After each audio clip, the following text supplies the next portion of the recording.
Assalamualaikum warahmatullahi wabarakatuh. Nama saya Alvin Abdillah. Saya dari kelas T19D4 akan menjelaskan tentang rancangan bangun sistem pakar penentuan kepribadian untuk memenuhi UAS mata kuliah kecerdasan buatan. Yang pertama, pendahuluan. Dalam kehidupan sehari-hari banyak kita jumpai sikap dan tingkah laku seseorang berbeda antar manusia. Hal ini dikarenakan setiap manusia mempunyai kepribadian yang unik.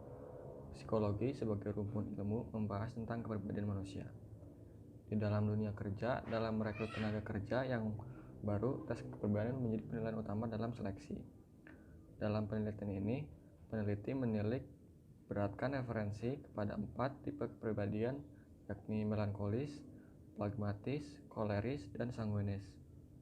Dengan alasan tipe kepribadian tersebut adalah tipe kepribadian yang umum dalam dunia psikologi. Diharapkan output dari penelitian ini bisa membantu penelitian selanjutnya, pasien, masyarakat umum, dan psikologi dalam mengambil sebuah kesimpulan terhadap suatu pokok permasalahan, khususnya dalam penentuan kepribadian, baik kepada orang dewasa maupun anak-anak. Selanjutnya, metode penelitian. Pada pelaksanaan penelitian ini, metode yang digunakan adalah metode pengamatan, penilaian, dan kuesioner kepada mahasiswa di lingkungan Fakultas Ilmu Komputer Universitas Lancang Kuning. Metode pertama yaitu metode pengamatan dengan melihat hasil belajar mahasiswa. Hal itu dilakukan dengan melakukan pembelajaran secara manual dan online dalam 1-2 semester kepada mahasiswa dengan pedoman kepada hasil pembelajaran. Melakukan tanya jawab dalam kelas saat pembelajaran dilakukan. Lalu yang kedua, metode penilaian ini dilakukan merupakan lanjutan dari metode pengamatan. Hasil lembaran kerja siswa dari tugas, kuis, ujian tengah semester, dan ujian akhir semester menjadi pengamatan dari yang menggunakan dan tidak menggunakan blended learning. Lalu metode kuesioner. Pada metode ini mahasiswa mengisi langsung kuesioner yang telah disiapkan oleh peneliti. Mahasiswa akan menjawab pertanyaan yang diajukan peneliti. Kuesioner dapat berupa hasil cetakan dalam kertas atau kuesioner dibuat secara online yang disediakan oleh pihak ketiga. Pada penelitian ini, metode yang digunakan adalah case-based reasoning, yang mana pada CBR ini memiliki 4 tahapan. Di antaranya, yang pertama di drive. Tahapan ini merupakan awal dari penggunaan metode CBR. Awal prosesnya adalah pengguna akan memilih atau menginput gejala-gejala sikap dan tingkah laku manusia kesehariannya. Selanjutnya akan diproses oleh sistem dengan mencocokkan kasus-kasus lama yang memiliki nilai kemiripan yang hampir sama. Pada saat pencocokan inilah digunakan perhitungan case-based reasoning. Pada proses pertama dicari terlebih dahulu nilai probabilitasnya dan tipe-tipe kepribadian. Lalu B, pada proses kedua, setelah mendapatkan nilai probabilitas dari setiap tipe kepribadian, barulah dicari probabilitas gejala yang sama. Lalu C, pada proses ketiga dicari nilai probabilitas dari semua tipe kepribadian. D, proses berikutnya mencari nilai probabilitas gejala yang sama secara keseluruhan. Lalu E, proses berikutnya mencari nilai akhir pada setiap kasusnya. Dan F, yang terakhir, pada proses terakhir barulah dicari nilai probabilitas akhir penyakit. Yang kedua, reuse. Pada tahapan ini akan dipilih kasus termirip dengan nilai akurasi yang paling tinggi dan juga akan memunculkan solusi penanganannya. Yang ketiga, revise. Tahap revise ini adalah proses yang seandainya pada proses retrieve menemukan gejala yang baru pada saat penginputan di proses awal, nantinya terlebih dahulu akan dicek oleh pakar sebagai bahan untuk pertimbangan. Lalu D, retain. Setelah mendapatkan solusi yang benar-benar tepat dari pakarnya, barulah dimasukkan kembali ke dalam basis pengetahuan yang dapat berguna untuk digunakan pada kasus-kasus yang akan datang. Selanjutnya, berikut ini adalah data yang telah diperoleh dari hasil wawancara dengan psikolog dan studi literatur kepada buku dan jurnal mengenai tipe-tipe kepribadian dan gejala-gejalanya. Data tipe kepribadian dapat dilihat dalam tabel berikut, yaitu nomor 1, tipe kepribadian koleris, kodenya TK1, lalu nomor 2, tipe kepribadian sanguinis, kodenya TK2, nomor 3, tipe kepribadian melankolis, kodenya TK3, dan nomor 4, pragmatis dengan kode TK04. Berikut adalah gejala-gejala pada masing-masing tipe kepribadian yang digunakan. Selanjutnya gejala ini dijadikan sebagai rule dalam penelitian.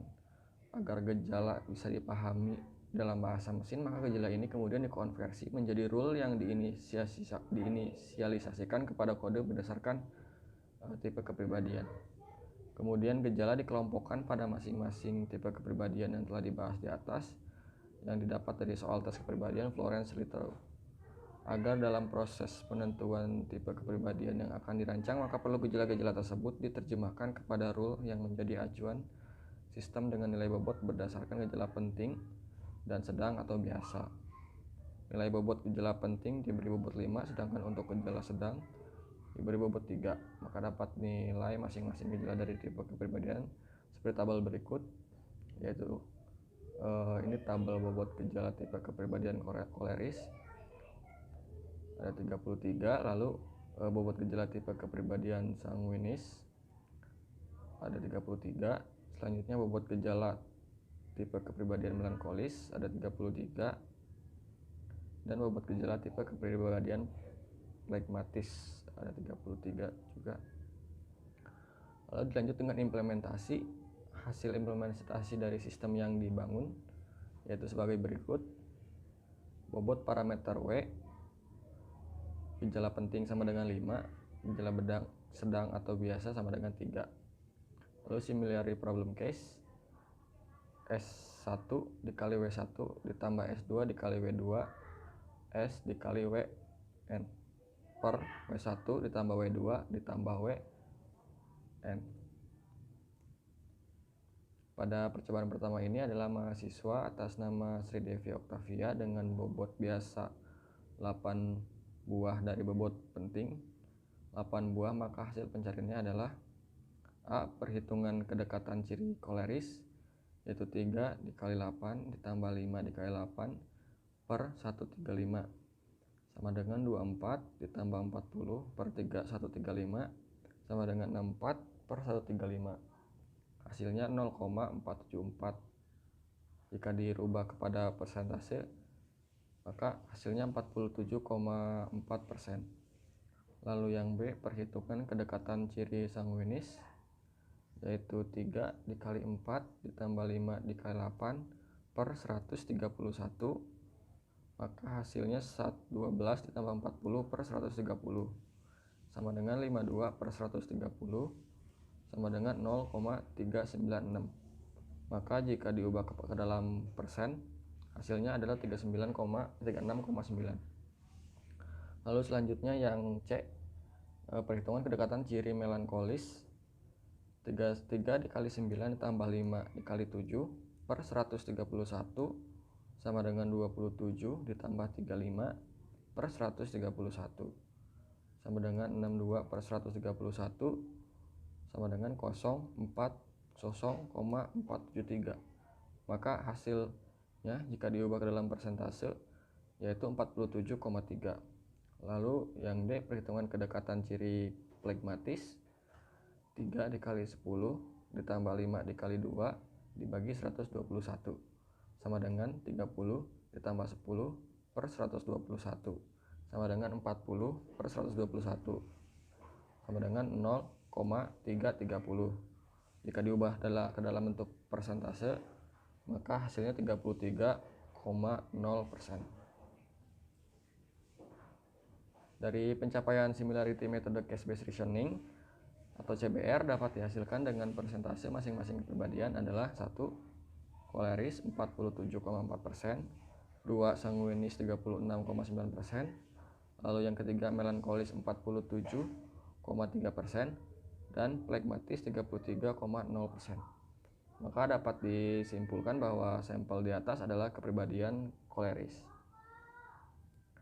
Lalu kesimpulannya, dari hasil penelitian yang berjudul Rancangan Bangun Sistem Pakar Penentu Kepribadian, dapat ditarik kesimpulan sebagai berikut.